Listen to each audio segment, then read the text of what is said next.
Hi. Welcome back to another episode of Over the Glass. I am your host, Ness. And I am Jay. We have a decent amount of things to talk about this week. Stuff that happened last week, stuff coming up this week. I do want to say real quick, we can talk about this more later, but I am wearing, I don't know if you can see this in the camera, but the Sharks Lunar New Year logo design because the game is coming up. Got my hands on, well, we were sent the beanie that they'll be sending or giving out this coming Saturday, but we'll talk about that more later.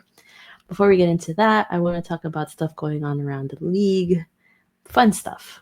Um, you found this thrift find on Twitter. Would you care to explain to the people this fabulous crew neck or shirt that someone found?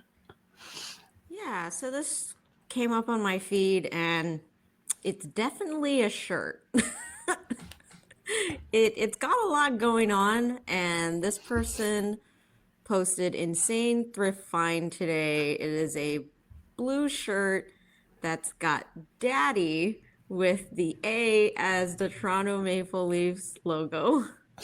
And then it's got pictures of, I mean, it's a couple seasons ago because it's got Campbell in there, but it's got your core, the Tavares, the Marner, the Matthews, but it says you are as smart as Marner, as strong as Tavares, as talented as Matthews, as brave as Campbell. You are the Maple Leafs' best dad.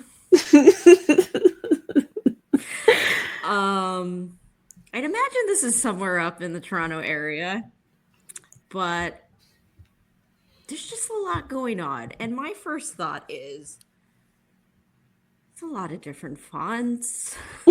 It's very busy there. A lot of different colors. I don't actually think this is in any way distributed by any professional outlet. No, This is absolutely not. This is definitely a custom. DIY. And then I guess dad didn't like it that much. He got over it yet. What are your thoughts on this? I think it's great in like I don't know. There's something about finding things at a thrift store. Something like this is like a great find. Not to say that it's great stylistic. Like I would not wear this out in public, but I would love owning something like this just for the humor of it, you know? This is something if you were in the Toronto area, I don't think it would slap as hard in our area. Maybe if it was a Sharks themed daddy shirt. Um, but this is a great white elephant gift. I'm not Absolutely. that big on gag gifts. In fact, I kind of don't like them because then I'm like, great. Well, I guess I'm either repurposing this for another white elephant or I'm putting it in thrift store where this has apparently ended up. But it's definitely got those white elephant gag gift vibes. But Yeah. if anything, if I were to gotten this and it was sharks themed, I'd probably have a good laugh. It'd probably be a sleepy time shirt for me. This Right. would not be worn out in public. Okay. If this was a Sharks shirt, who would you put in each category? Oh Doesn't God. matter what year. Like any player that has Um, played for the Sharks. as strong as who's our heavy hitter? I mean, I guess I could either put Wallman or Cunn in there. Okay. For as smart as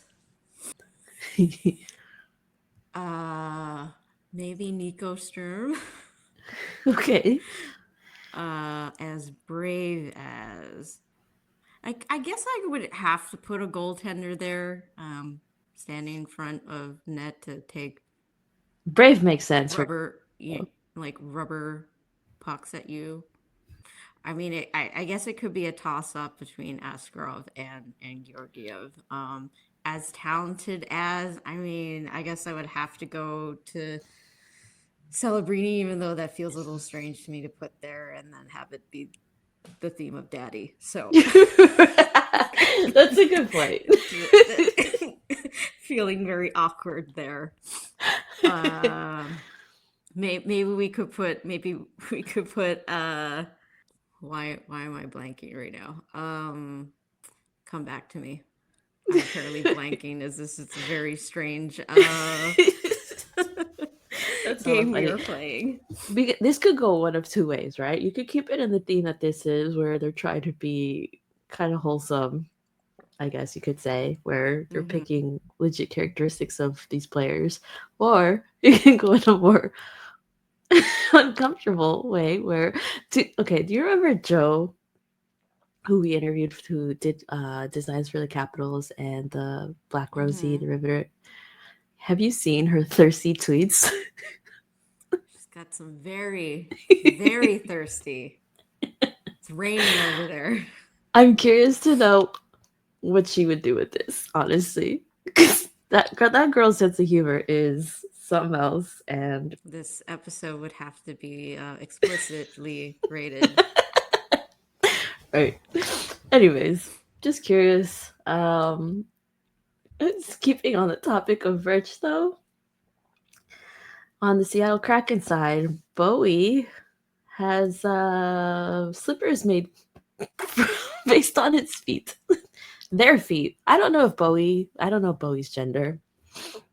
But Bowie kid slippers coming to Climate Pledge Arena on the 25th.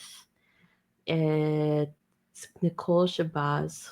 I posted this on Twitter, X, whatever. But yeah, I guess it's only going to be for kids. But they look like Bowie's feet. They have the like tannish barefoot looking thing with the four toes, and then there's some fur on there where you insert your feet. The blue fur. Um, I think these are cute. I don't know if I would ever want like listen, I have small feet, so I can fit children's sizes. If I wanted to, I could fit this. I don't know if I would want them, but I could see these being a great sell for these guys because like from the comments that I saw earlier this week, people were like, "When are you gonna sell these for adults? Like this would go so hard for adults too." Would you wear these? Yes, I do want to. Because they're just stupid. You're right. They take up so much space, though. It'd be great. Yeah, I'm not jealous. against them.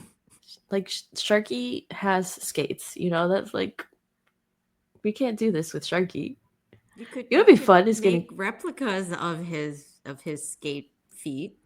sure, but it's not unique. I feel like a lot of como se llama mascots have like skates or something. Hmm. For him, it would be his head. That's it, or a fin. A fin would go hard. I mean, they're getting creative in the pro shop. On Friday, I don't know if you saw that, or throughout this season, they've been doing collab with Mhm. David Liu. I want to say is how, because his name is kind of stylized.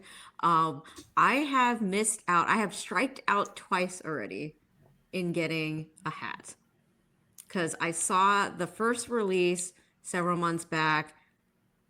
I made a mental note to myself on Friday. See, the tough thing is that it gets dropped at 9 a.m. on a weekday, Mhm. which I'm already up, but the thing is I'm also starting work around that time. So it's I don't and they've been I mean, it's nice to see that these are being sold out. I mean, there's only a limited quantity, but the first time around, I remembered and then I hopped on and I was like, where is it? So I think it's that popular that you have to, I don't know, like be there at like 8:58 or something. And then the second time around, it got another edition release on Friday, and I put a reminder on myself. You should never create reminders when you're heading to bed because I did not put the reminder correctly. I put the reminder for that day. So it never came up and never told me on Friday. And I completely forgot about it anyway because I was running late until my friend messaged me and I was like, ah, shit, like I missed it again. And then he said, yeah, it's already, and he sent it to me and he's like, oh, it's already sold out. But he had two other designs. It doesn't it's not as great personally as the teal one that got released on Friday, and it was like the full shark on it and just the stylization of the hat and everything. I mean, it's a pretty penny to get them, Yeah. but they're really nice though. So I'm Yeah. hoping that he'll continue this collab with the Sharks because they are really nice hats. No, they are. They're very good quality. I got to see one in person opening night when I met up with Nate. I guess he was there handing some out for free. Mm, And Nate was around at the right time, and he gave him one. And it's like I think it was like a corduroy sort of yeah. material, Mm-hmm. but they seem really good quality. The designs, like the subtleties in there, are really cool. The ones And that then they the have for like second one lunar, was Lunar New Year themed. So it yeah, was not only are they already cool, but the fact that it's got the additional touch of Lunar New Year that had me being like, oh, I really want one, but was not meant to be. it's okay. You'll have other chances, or maybe someone will put it in a thrift store. You'll find it there. That person made a huge mistake. you know, um, going back to stuff going around the league. Uh, Our beloved George Kittle, who works, yeah, works, but I plays mean, for he the does work for them. for the 49ers football, unfortunately is a Nashville Predators fan because I don't know if he grew up closer to that area. I know that he went to school in Iowa for college, but he is a big Roman Yossi fan. I think they're friends. He supports him. He was at the game, the press game the other day, and they posted a video of him chugging a beer, I'm assuming, what just before the Preds scored. Just transmitted. Yeah. What do you know about this? I just know that he's such a character and I give him a pass, even though, like when we kind of get on players that are playing for the local teams and then they're out and about and they're wearing like an LA Yeah. sports team hat and we're like, excuse me, sir, excuse me. But I mean, Kittle's notorious for going out to all these games when he gets a chance. Like you said, he's a big Roman Yossi fan. This is not anything new. I give George Kittle a pass for being unapologetically a Nashville Predators fan, and I just kind of love that he's such a huge hockey fan. Yeah. It's nice to see the sports intersecting like that because I don't think you see a lot of other athletes supporting hockey as much, except for like like the events that we have, like Bay Area Unite, and they'll invite some people from like the Quakes or the Niners or whatever to come watch games. I don't recall any Warriors fans ever attending for those. I do know that Draymond has a couple of times, and I don't know if it's because of Celebrini specifically. Because I do, didn't they have a giveaway? There was like a crossover giveaway with the Warriors and the Sharks, and Yeah, maybe Draymond Green was like the bobblehead or something for I one of. think so. Anyways, they come few and far in between, but it's nice to see like these athletes supporting hockey because it's not very popular as much as we love it.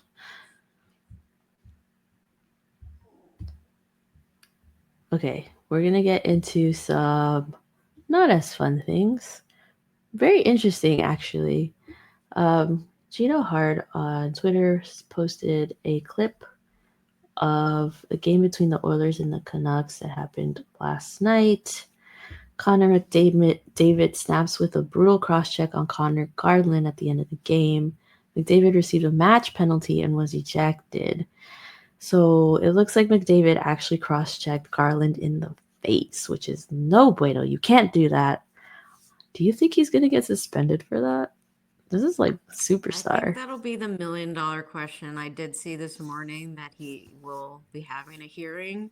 So there's a possibility. It's not like when they say in-person hearing, when there's more of a likelihood, and then in-person being there's a chance it could be 5 games or more.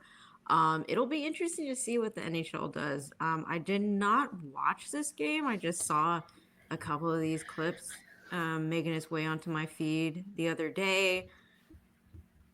There's some Canucks fans that were basically kind of saying, play the whole clip or whatever. Like Yeah. they're, saying that, or, in either direction, each fan base being like, no, this thing that like happened a minute ago led to this thing, and basically kind of like trying to dilute the fact that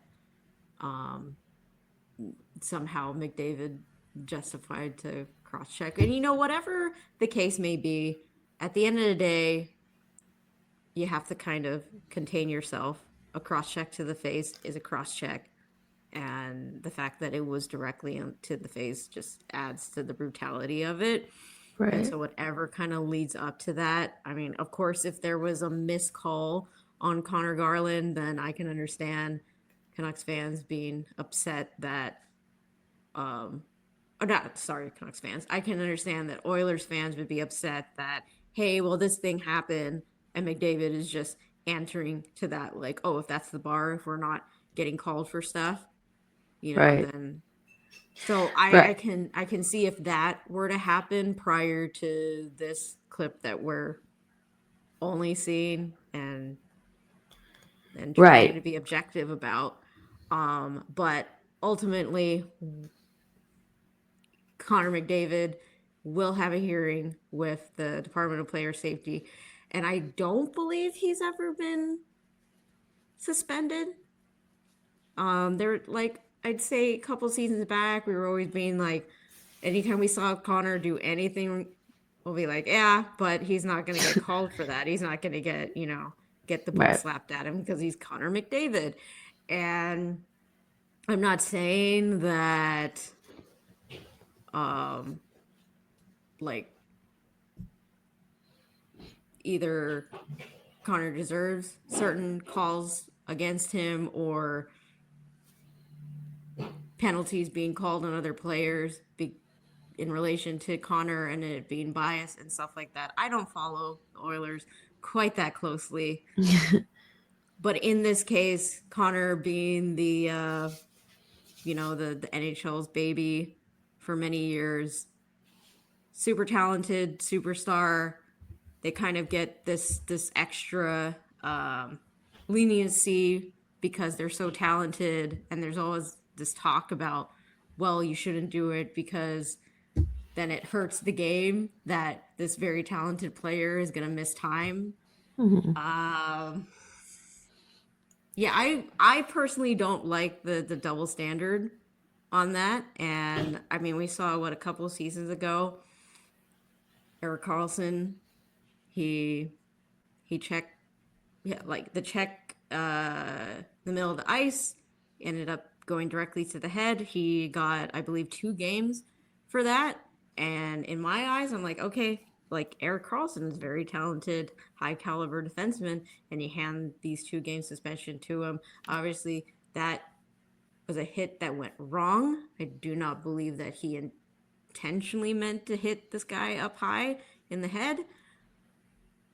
There's definitely intent there with Yeah. McDavid going for Connor Garland's face. No, you can see it. He's Yeah, looking him straight in the he's face. enraged. He is upset, and I get it. Like he's getting tackled up with Connor, and I'm sure I believe this This is one of those games where, as I was telling you right before we hopped on with fantasy, and I was trying to decide, do I sit a goaltender? And I have Stuart Skinner, and I was like, the Canucks are coming off a loss. And this could very well be a like high scoring game because these are two very talented teams. The Canucks kind of going through a bit of a concern right now with as far as getting wins and generating goals from their superstars on their team. I'm like, so this could go either way. So I'm going to sit Stuart Skinner. And it started out, I believe the Canucks went up by several goals. And then later on in the game, it turned around for the Oilers. So just from that perspective alone, it looks like it was a very tight game. Both teams trying to get a win, and then, emotions are high, leads to Connor taking it out on Connor Garland's face. Connor hitting Connor. Connor on Connor violence. It's crazy. There's too many Connors.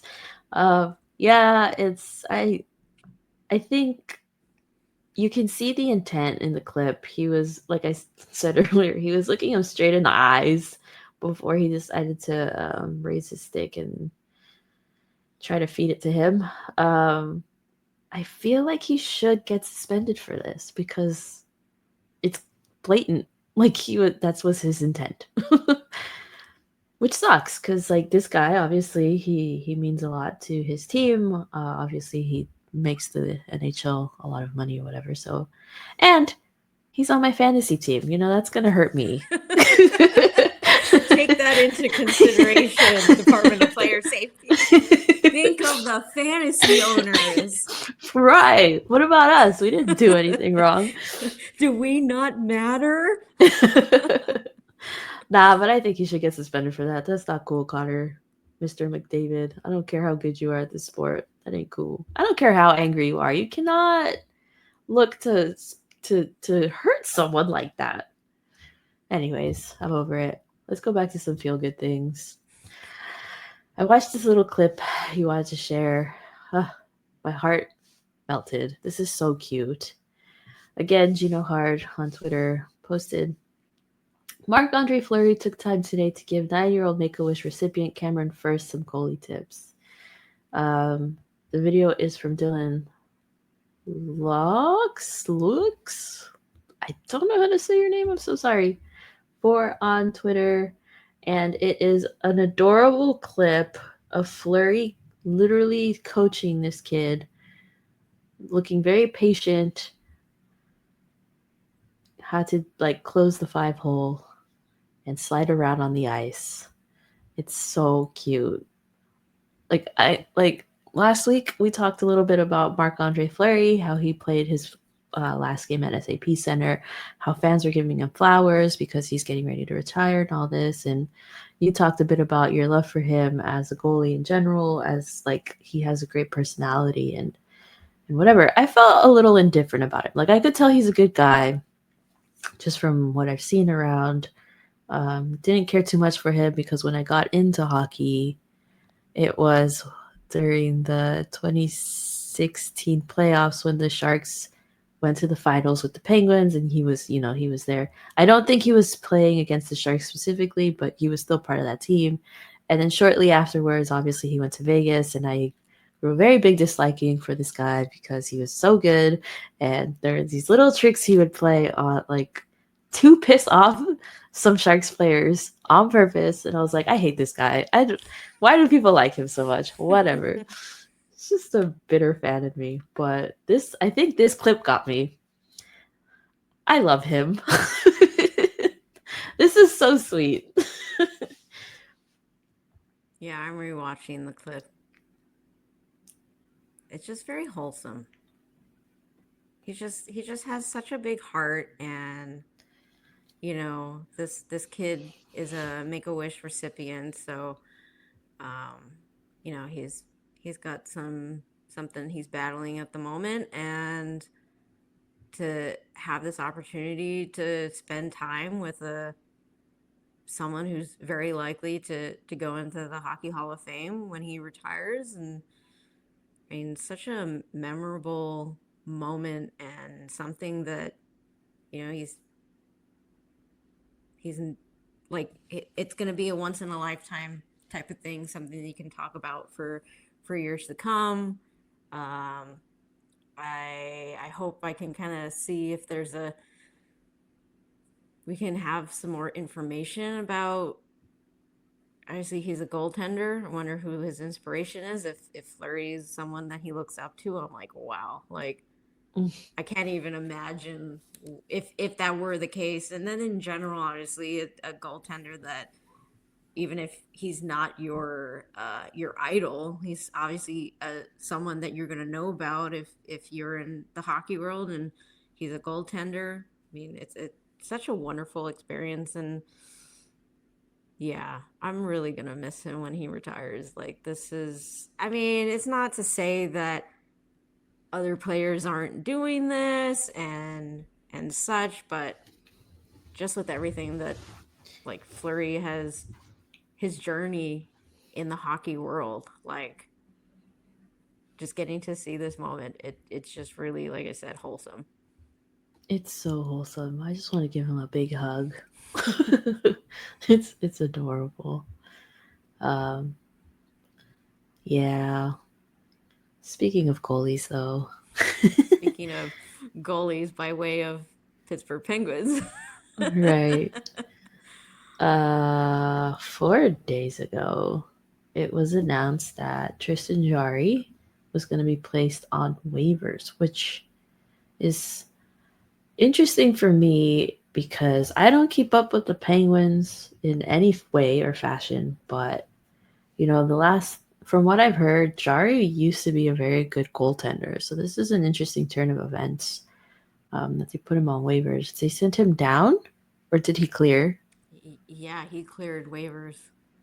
So he's down with uh, the Scranton Penguins or whatever. mm-hmm. Interesting. But he just hasn't been playing well, or what? What's the deal on that? I'd imagine if you send down a goaltender that's been kind of your, I mean, from Flurry, I believe they went to Murray, and then when things kind of fizzled out with him, then they went to Jari, and he's been with them for, let's see, I'm looking at, so he was drafted by them in Hmm. 2013, 44th overall, so it's fairly high for a goaltender. Right. Um, and then he spent a couple of seasons. So let's see. He started out when he was drafted. He had a few seasons down in the WHL with Edmonton Oiler Kings, and then he moved up to the Scranton Penguins, where he spent, give or take, about 3 seasons with them before, or 3 to 4 seasons. Came up in 2017, 2018 for about like a quarter of the games. And then I believe he's been kind of their starter for the last 5 seasons with the Penguins. And we know what the Penguins, like, they made the move for Eric Carlson. They traded for him a couple seasons ago. They've been trying to get that final attempt to get a cup again and whatever with their core, and it just has not been heading in that direction. In fact, they've been kind of like nose diving quite hard this season. So I don't really follow them as much anymore, since a large part of when I was is because Marc-Andre Fleury was with them, and he has not been with them for quite some time. But I'd imagine, even if you're nosediving, I don't think a logical move would be to send a goal your who used to be your star goaltender for many seasons down to the AHL if he wasn't contributing to Right. the losses. So it's very unfortunate to see Tristan Jari get sent down. And I don't have his. I'm going to attempt to pull up how much he's making with the Penguins to kind of get a better picture of. I mean, if he's been playing that bad and nobody wanted to claim him, okay, so he's getting paid 4.23 million. He's signed. Ooh, he's signed through 27, 28. And I guess if you're thinking about if he hasn't been playing that well, it's not like he's making 8, 9, like a hefty amount a year. But if he's not playing that well and nobody picks him off waivers, like it must be that bad. Yeah, I guess that's a good and point. and it's upsetting because I had him a couple seasons ago for fantasy. And I mean, like I said, the Penguins are struggling right now. So it kind of felt like, okay, they're struggling and maybe they're just not that great on defense. I think it was last season or this season, it could be, where there was a play where just like Letang just looked like slow and out of his element. And like we know when defense isn't great and you need your goaltender to stand tall, there's only so much that they can do if you're not helping them out, if you're not producing to get goals on the scoreboard. So that's kind of how I felt last season. But Mhm. Jari was going through a slump, but then he kind of still managed to get the wins out of there. And then they go through a slump, and then he'd resurge and he'd get like a shutout. Like he was last season, I believe he was leading in shutouts. I remember I was getting a ton of shutout points from him last season. This season, he's like not owned in either of the leagues that I play in. And nobody drafted him. It was just like, do not touch the Penguins with a 20-foot pole because who knows. And I mean, we talked about it briefly, I want to say the beginning of the season where they weren't playing that great. And then it was like, yeah, the Penguins are in a position that the Sharks were in not too Mhm. many seasons ago, where it's like, you need to pull the plug. Right. And they were like, nope, we're going to keep going. And they're right down there with us in the standings. And the upside to us being down here is that we're in a rebuild. We need an excuse while we're down here. Like, you have an aging core, and it's Yeah, not too looking that good for you. too stubborn to let them go. On the bright side, though, who's their other goalie? Nadal. I don't know how to say his name. Nedeljkovic. They acquired Nedeljkovic. him from the Wings a couple of seasons ago. He Um, this past week got a goalie goal, but not only that, in the same game, also got an assist, and I believe that is the first time in NHL history that has ever happened that a goalie gets an assist and a goal in the same game. So while they suck in the standings and every other part of the sport currently, they did have that going for them this week. so I don't know what's going down in Pittsburgh, but yeah, it's just I don't know. It's super unfortunate to see, and we can relate to the Martin Jones era. Yeah, It's really upsetting to see a goaltender who used to be, right, the face, and just something's not going right there right. right now. Which I keep forgetting to look up where he's at. He's I looked it up a couple of weeks ago. It has not been updated. Oh. Where in the world is Martin Jones? It's Carmen with Carmen San Diego, apparently. You need to Um, hire in Carmen San Diego to find Martin Jones. Where is the man? What rock is he hiding under? poor Um, guy. but I guess my main question for the Tristan Jari situation is if this is temporary? Like, where are they in terms of the decision that they made? And like, is it like when the Oilers sent down Campbell, Mm. and then I want to say that they brought him up at some point, but it really, I mean, obviously we can tell that Stuart Skinner is they're going with him, and they're not looking back, and Campbell's not in their system anymore. I can't even remember anymore where he headed, but he's obviously not at the NHL level at this current point in time. So that's my question. What's going on with the direction for the Penguins? Are they done with Jari?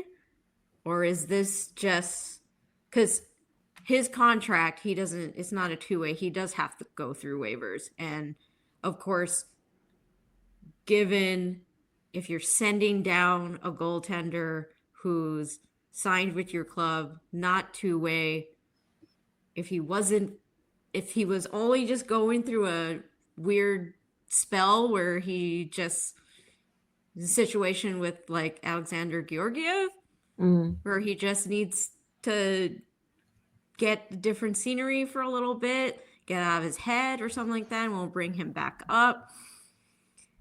It seems that they took the risk of whatever the case may be, send him down to waivers. If someone claims him, well, we're not losing sleep over it. And with the expectation that if he improves his game, we bring him back up, and we're not done with him. So that's what I'm most curious about with this move. Right. Well, you'll find out soon, probably.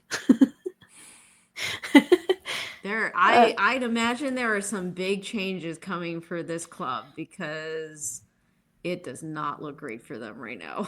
No, it doesn't. That's okay. That's not our problem. Yep. We have enough to worry about over here. Can only shed so many tears for one team. Okay, I wanted to take a moment to talk about our sponsor this week. So give us a couple minutes to do that, and we'll be back. Playoffs? We're talking about playoffs? You bet we are. Get in on the action at DraftKings Sportsbook, an official sports betting partner of the NFL. Scoring touchdowns is key to winning the playoffs, and you can score big by betting on them at DraftKings, the #1 place to bet touchdowns. Ready to place your first bet? Try betting on something simple like a player to score 6.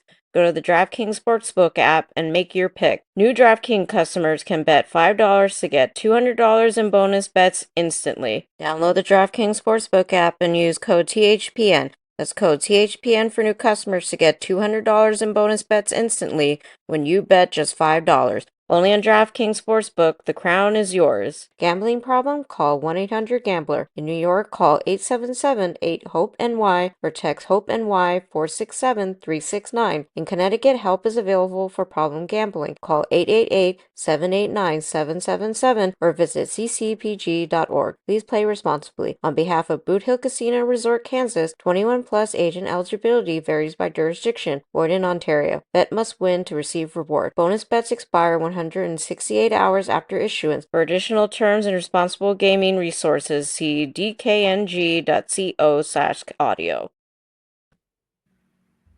All right, so tomorrow for Monday, there's 9 games. So if you download this app, check out the money lines and the puck lines, but I'm going to read off for 4 games. Tomorrow, the Sharks are playing against the Bruins. The Sharks' money line is a plus 205.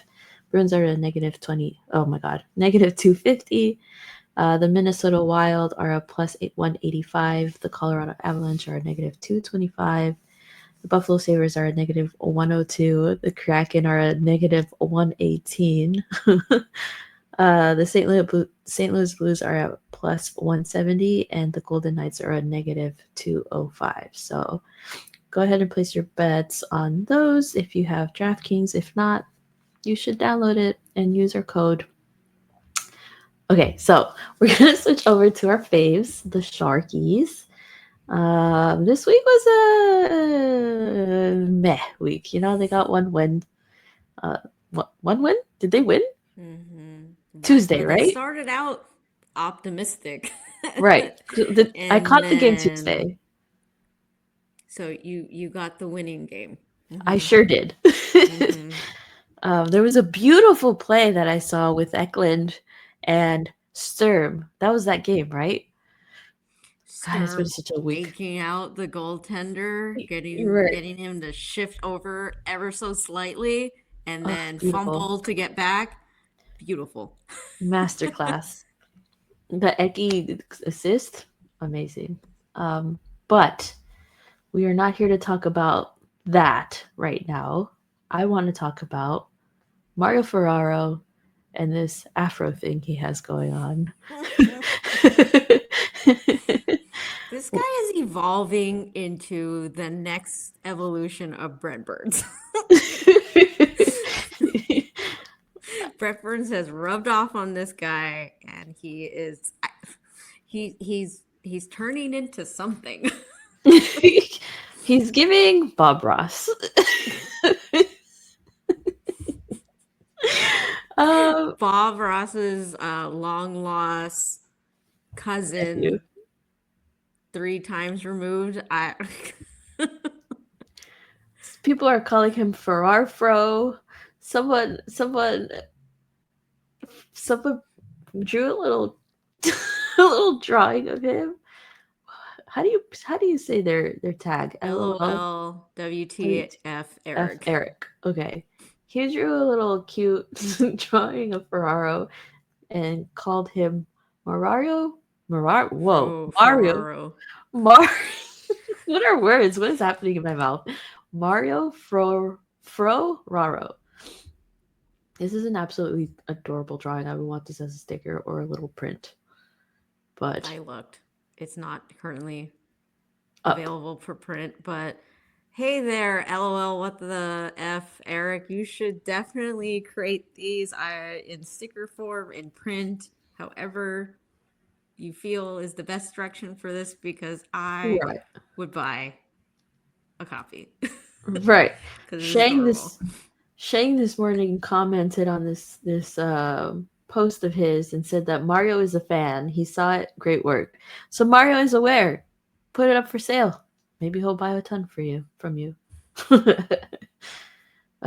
Yeah. This guy's fun. I don't understand it.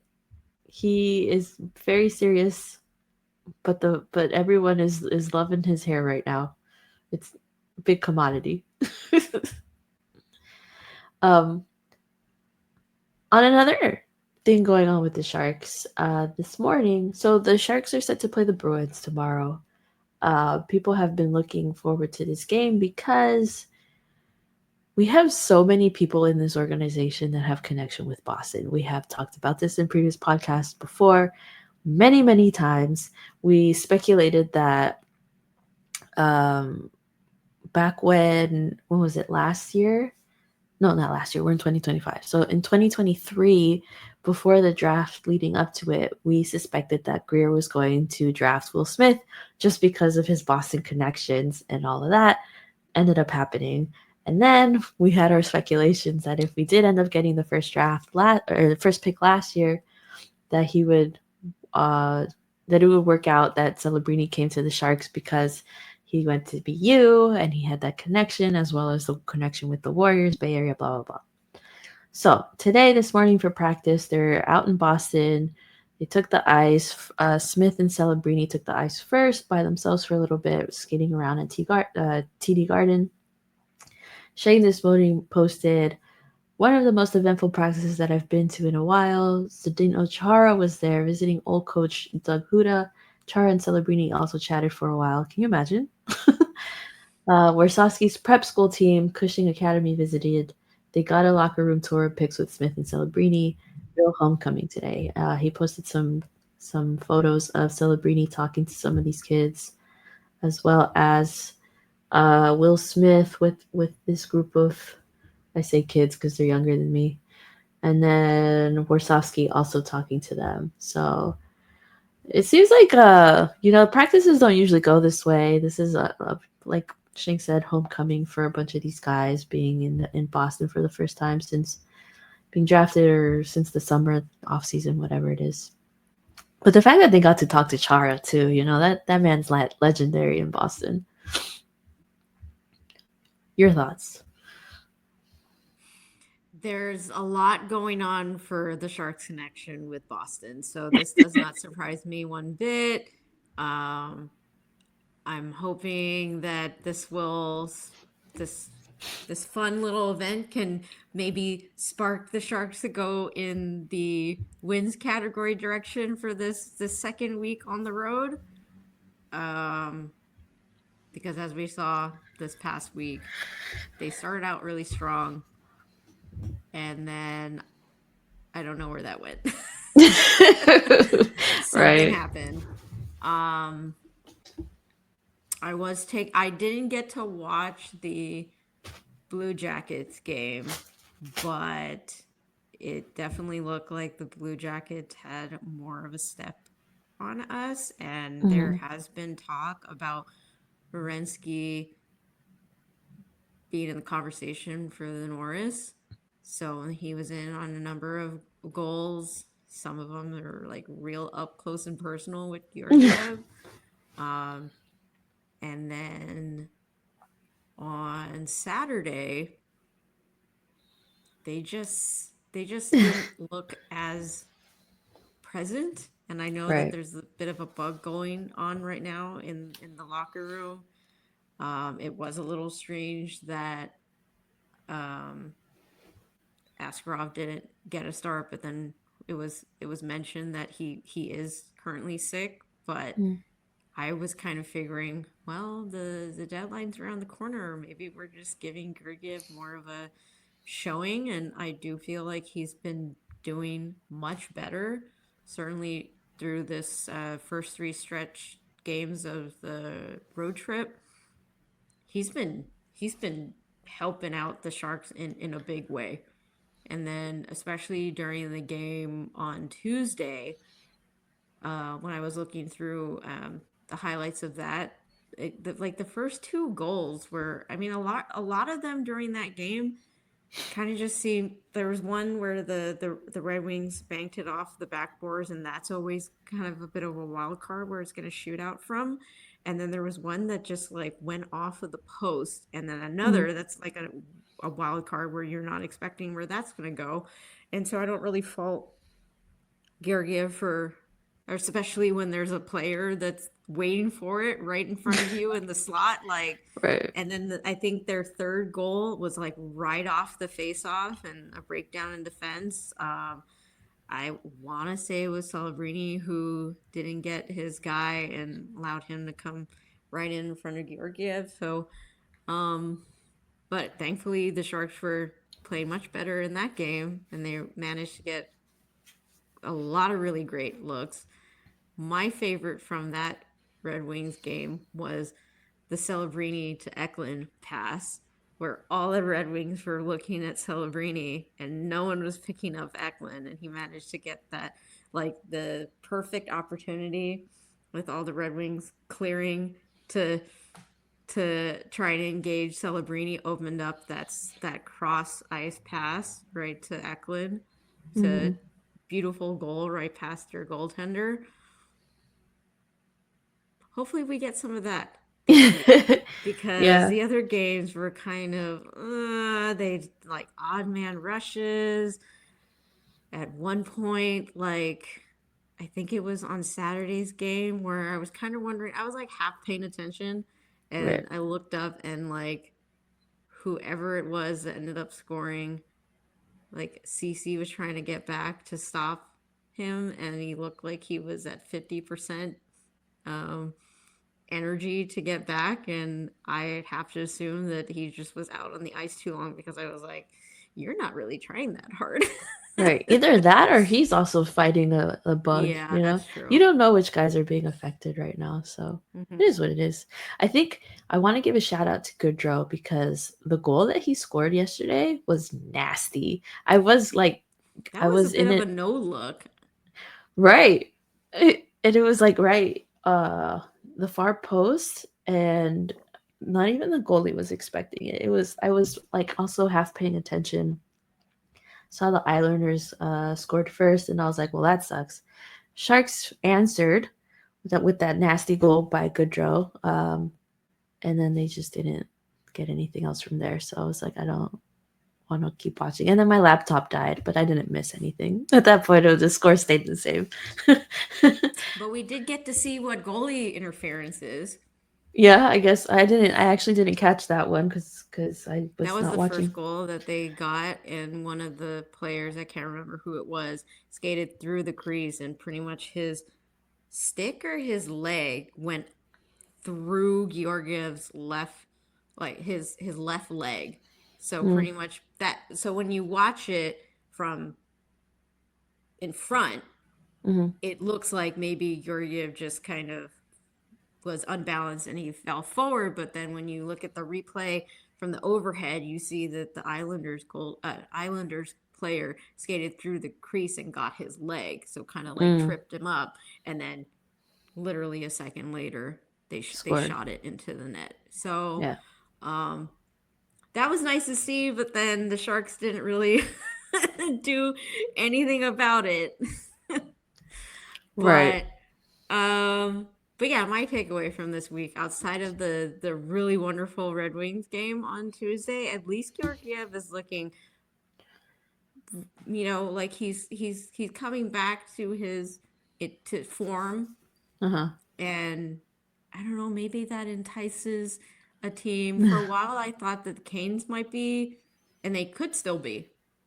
I did see that Anderson came back, so I don't know what that means in terms of are they feeling comfortable with Anderson and Kachekov? I mean, Anderson, I don't believe he's been able to get through an entire season over the last couple of years without being injured. So we know that the Canes have kind of sniffing at getting to the cup and all that. They have I don't know about this season. They look a little bit like a little rocky there, but we know they're going to be trying their best to win this year. Do they feel like they've comfortable with the goalies that they have in net? And would Georgiev be an upgrade to that? I don't know. Right. To all the I Canes f- fans that happen to listen to our podcast. Let us know.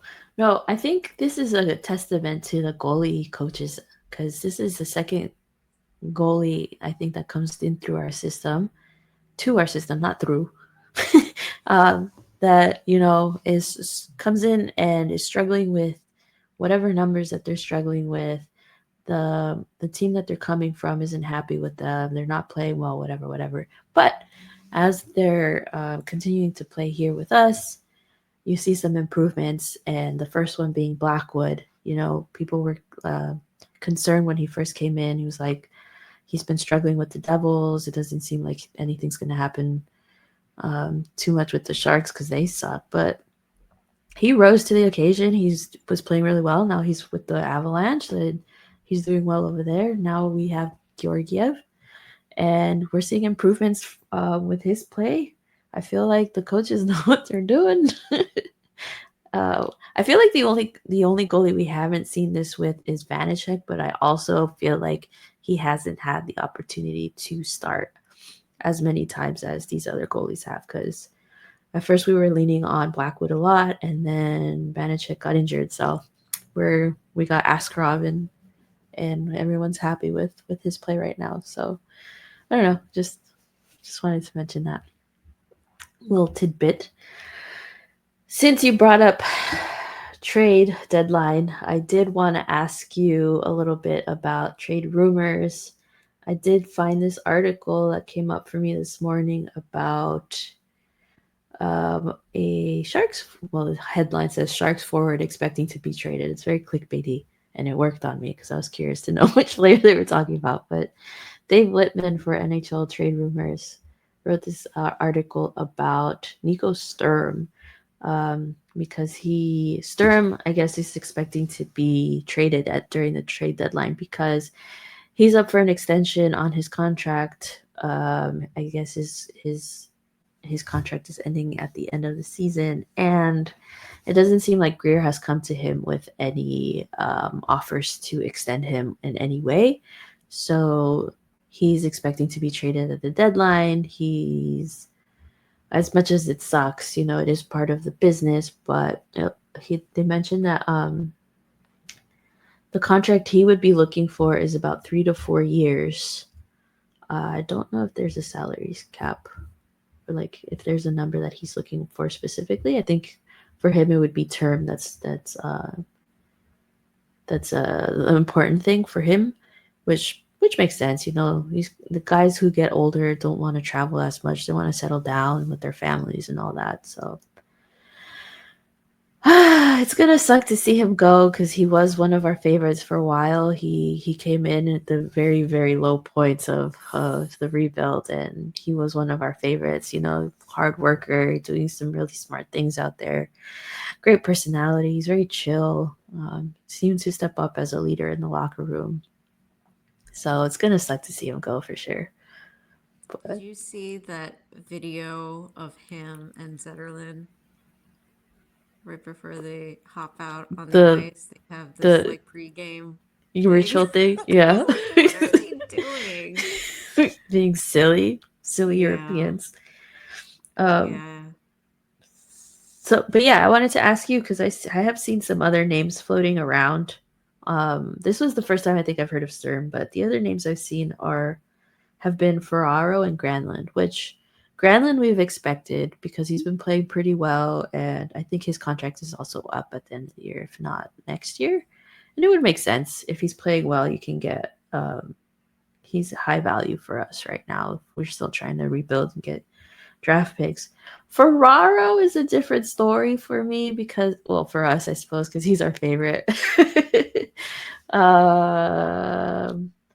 I'm not sure how much you can get for him because he is a decent defenseman. He has high blocks, like a high number for blocks.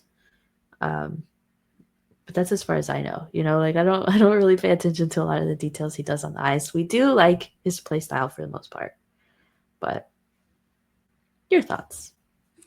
I mean, it would be sad to see him dealt, but as we saw last season, there were some talks about trading him to the Leafs, and we eventually did make a trade with the Leafs, but Ferraro didn't go that way, and we got Liljegren instead. I mean, like, I'm not surprised that he would be on the trading block. He's got one more season after this. And I mean, he plays a ton of minutes, so his showcasing of his ability. I mean, this season seems a bit like up and down, but then I think Ferraro has improved over the last couple of seasons in his game to find himself in a situation where he could be dealt. We know that we have some up and coming guys on defense. I mean, we just sent down Mukladulin because we activated Wallman, and it makes sense that if there's an odd man out, it's going to be the guy who I believe he has a two-way because he's assigned. Well, I know he's supposed to start with us at the beginning of the season. He made the team, but then he was injured. So, but between who would be sent down, it makes sense that Mukladulin would be. But if there wasn't an issue with roster spaces, he'd probably be spending most of his season up with us. So I think there is going to be eventually a bit of a logjam. I don't know how prepared some of these other guys are down in the CUDA, but we do know we're a rebuilding team. We want to give these kids an opportunity. I mean, Ferraro's been with us since, we drafted him. He came in through the NCAA, came right into the Sharks, started playing immediately. But at the same time, he's also not a Mike Grier sighting. So we haven't seen too many of those guys move out as of late, but that's because a lot of them have already been moved out with him taking over. But I guess to close off that, it is going to be unfortunate to see him go. But if we can, we've seen when we get things in return, like we've talked about previously with Tomas Hertl, it's very upsetting to see him go, but we kind of expected it. And then if you follow the way that all those picks and those players that were acquired eventually got us Yaroslav Askarov, and I think you make those trades time and time again because we desperately needed a potential number one goaltender to help us in the future of our rebuild. Granlund, I mean, he's when we first acquired him, obviously the first season was a bit rough. I mean, but it was rough for the entire team. But Granlund has really shown over the last season and some that he just kind of needed a change of scenery, and he's somebody that you would definitely want in your lineup. And so a trade to a playoff bound team could definitely be beneficial to us. It would suck that you lose that depth, and then the guys would kind of have to step in and make up for that production. And as we saw on Saturday with guys being sick, it's like our chemistry kind of gets messed up a little bit, and the guys kind of have to find a way to still produce with guys out of the lineup.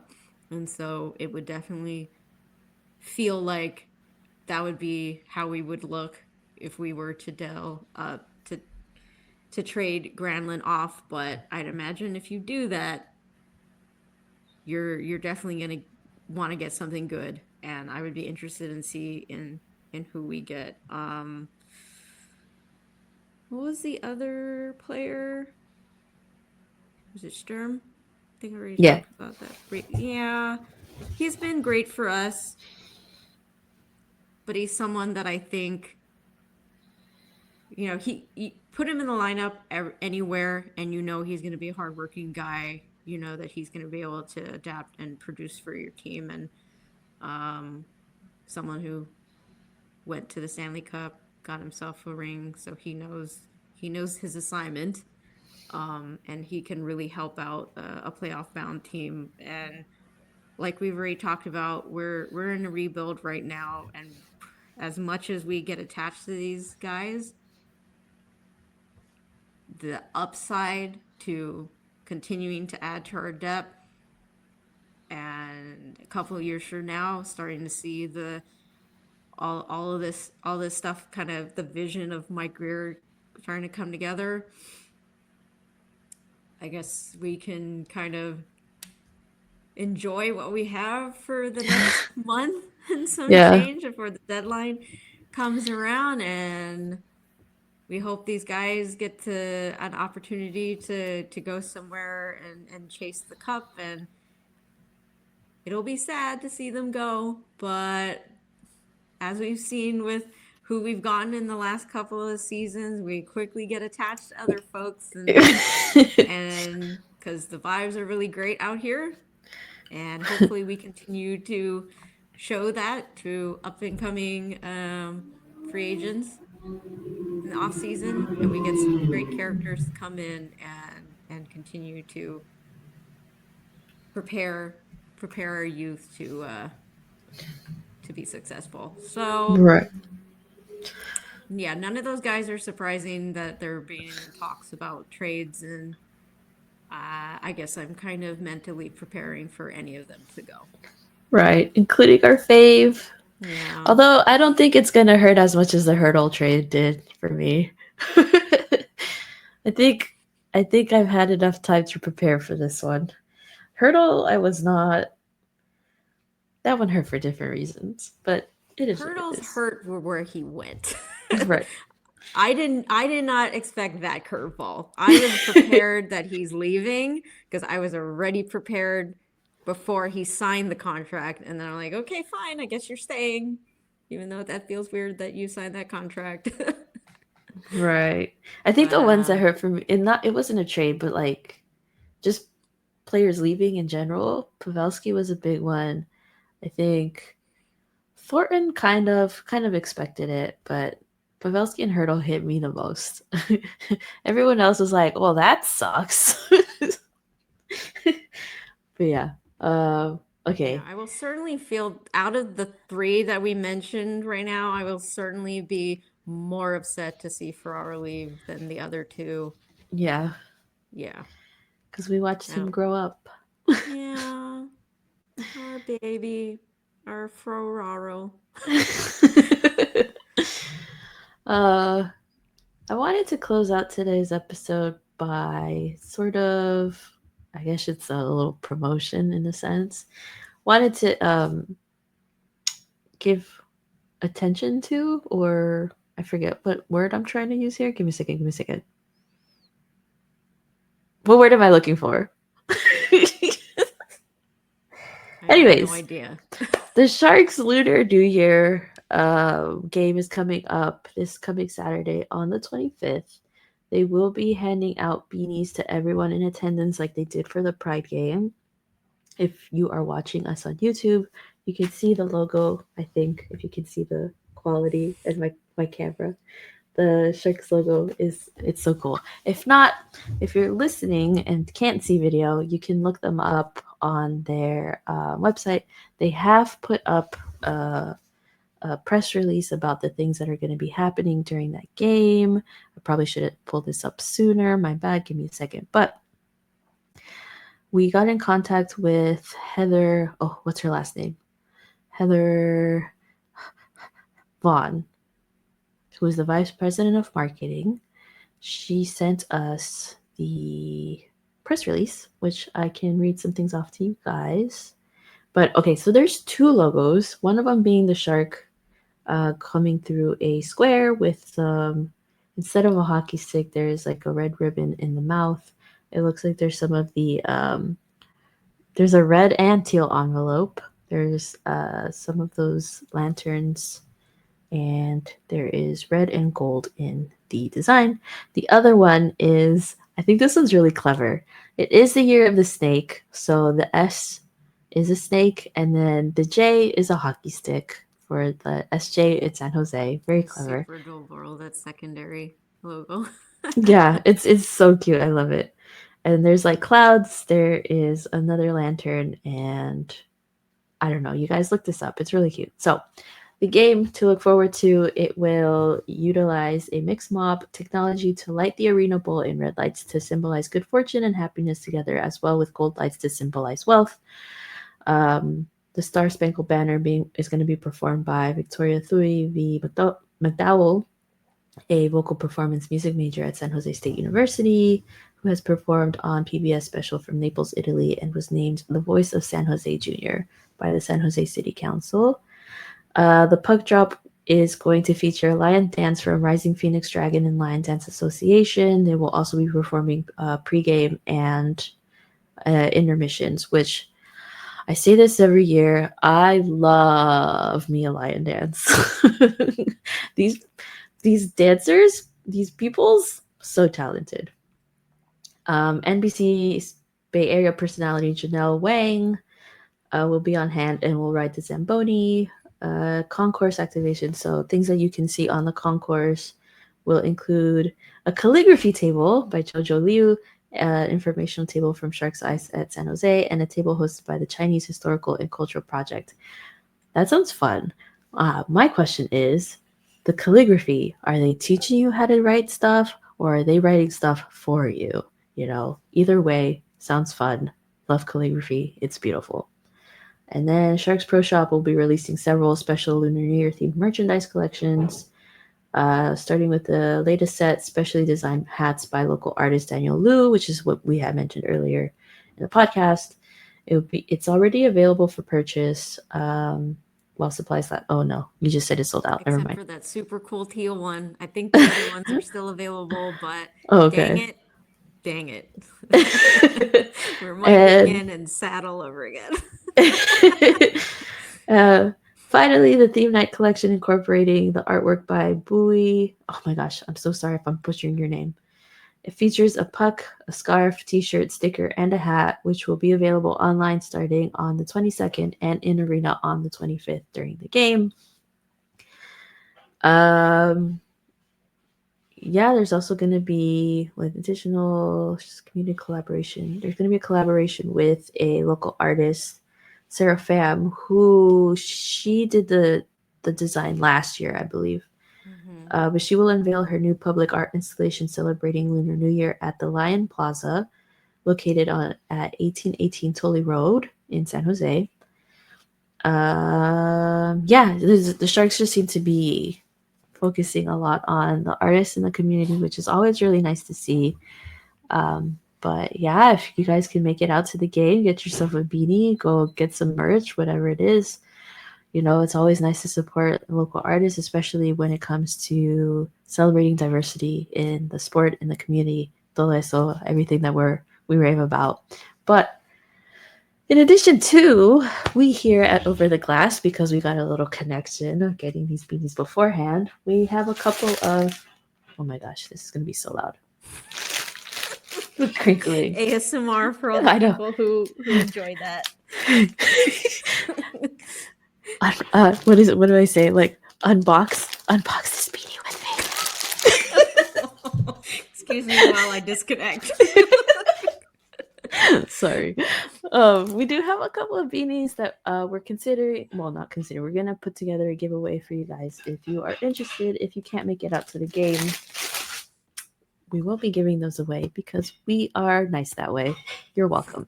No, just want to share, and highlight like this awesome night for everyone from the Sharks. So, yep. That's all I have to say. If you have any I am interested in this NBA lab collaboration combination of like whatever design's going to go on the puck, scarf. Last season I picked up the Lunar New Year scarf. It is one of my favorite Sharks apparel. So I'm really interested in seeing what that looks like because I may just need a second one. Right. Since I missed out on Daniel Lu's hat. I'm really trying to give my money and I just keep making mistakes. It's okay. Well, maybe we were meant to miss out on that one so you can buy yourself another scarf. It was really sweet though. Yeah, I know. But all right, any last thoughts, questions, concerns? Geez, when is trade deadline? Because we're as much as the Sharks have been struggling over the last couple of games, it could very well look 10 times worse soon. Right. So we've got a couple more months here of Macklin's inaugural season, and before things are not going to look so pretty with all of those potential trade moves. I mean, look, as much as we love the guys, anyone who comes in wearing teal, like 99% of people who wear teal, we're rooting for them. We love them. It is sad to see them go, but as a rebuild team, we do need to be making these moves because obviously when the team's losing, we're upset. And we hope that going through season after season of being at the bottom of the league is all just the pain to get us back into contention. And when you make these moves, these guys that have value, to get draft picks, to get younger dudes to come into the lineup. And we saw with Colin Graff. I mean, he may not be lighting it up on the score sheet right now. He was doing some good things down in the AHL, given an opportunity to now translate that over to the NHL level. There's a number of guys, like every time I see the Barracuda Twitter updates, it's Luca Cagnoli. So he's someone that I'm very much looking forward to. I don't believe we'll see him. It'll be interesting if we see him at all this season. Like maybe if he gets a game or two up in the big club, if we end up moving Ferraro, of course, that opens up a slot for Mukmadulin. If we have injuries in the latter half of the season, we know that we bring up some other guys because we're not going towards the playoffs. This is a good opportunity for those young guys to just kind of get that chance to play up here with the big club. So whether or not he gets that chance,